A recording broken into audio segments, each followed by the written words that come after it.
Саламатсыздарбы оқушылар? Жақсы, отырамыз. Оқушылар, сабағымызды бастамас бұрын қанекей ширату жаттығуын жасап алайық, иә? Қанекей. Ал оқушылар, біздің бүгінгі тренинг ұйымдастыру ширату жаттығуымыз аял алақан деп аталады. Ол үшін қолдарымызды қойып отырып, бүгінгі сабақтан не алғыларың келеді, не білгілерің келеді, сол туралы қазір сендер өздерің айтып шығасыңдар. Мен бүгінгі сабақтан жақсы оқығым келеді. Мен бүгінгі сабақтан батыл болуды үйренгім келеді. Мен бүгінгі сабақтан мәліметтер жинағым келеді. Мен бүгін тапқыр болғым келеді. Мен бүгінгі сабақтан білімді болғым келеді. Оқушылар біз топқа бөлініп алдық, иә? Бірінші топ бізде жасылдар тобы, екінші топ қызылдар тобы. Олай болса, қазір біз ары қарай тапсырмалар орындаймыз. Жақсы. Оқушылар, біздің бүгінгі сабағымыздың тақырыбы әйтеке бидің шешендігі. Енді біздің келесі тапсырмамыз, біз жаңа мәтіннен оқып танысып алдық. Енді біз қазір әйтеке бидің нақыл сөздерін, негізгі ойларын кестеге түртіп жазамыз. Түсінікті ғой?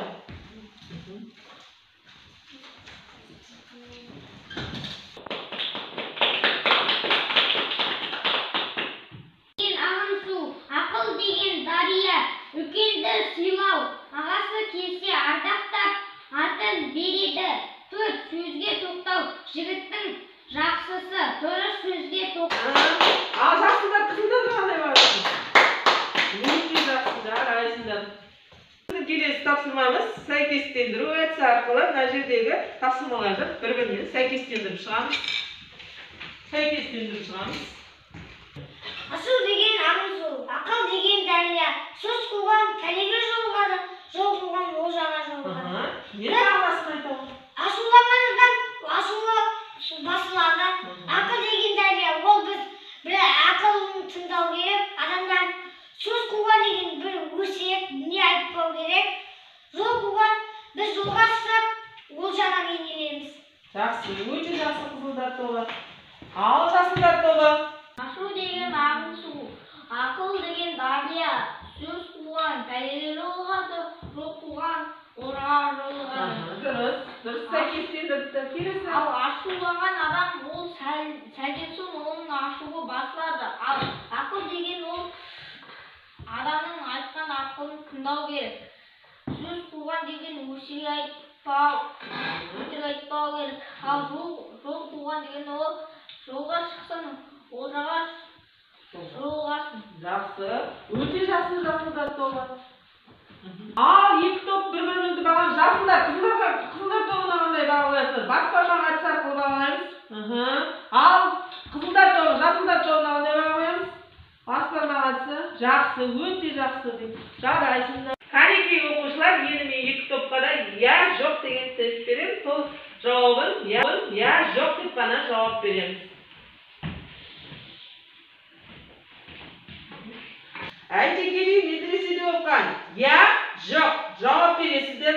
Араб парсы тілдерін жақсы білген. Я, жоқ. Бір жауапты ғана жазасыздар. Әйтеке қарлығаш би атанған. Я, жоқ. Бір жауабын ғана жазасыздар. Халық әйтеке жарып айтады деген. Я, жоқ. 25 жасында кіші жүздің би атанған. Я, жоқ деген жауаптың біреуін ғана жазасыздар. Ал оқушылар, енді екі топ бір-бірлеріңіздің тапсырмаларыңызды тексересіздер. Жаңа орындаған тесттеріңізді енді тексереміз. Жасылдар тобының тесті дұрыс. Қызылдар тобының тесті дұрыс.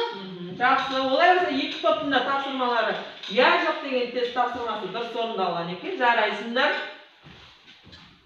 Оқушылар, біз бүгін көптеген тапсырмалар орындадық, иә? Енді соң қалай түсінді, қалай меңгердік, қане кері ойласып Instagram әдісі арқылы тақтаға апарып өздерің түсінгендеріңді тақтаға апарып жаздыра қойыңыздар.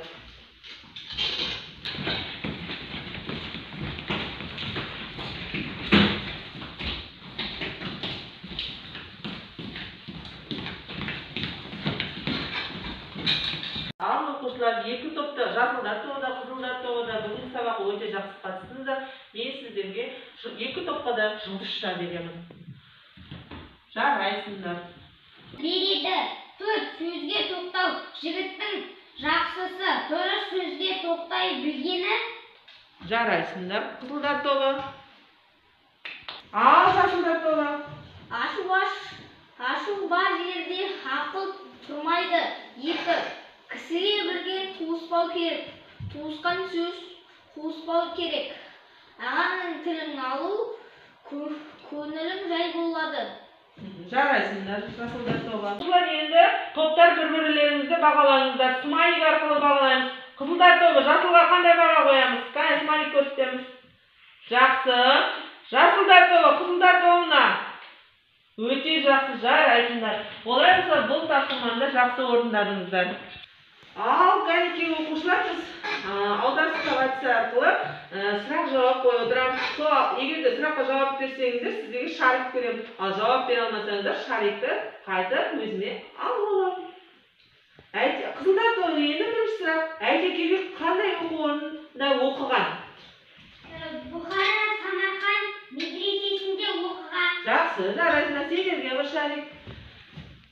Ал жасылдар тобы, Әйтекеге неше жасында сауатын ашқан? 5 жасында. Дұрыс айтасың, 5 жасында, сіздерге бір шарик.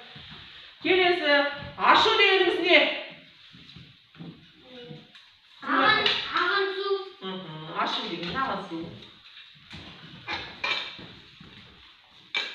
Ал оқушылар, жасылдар тобы, екі адам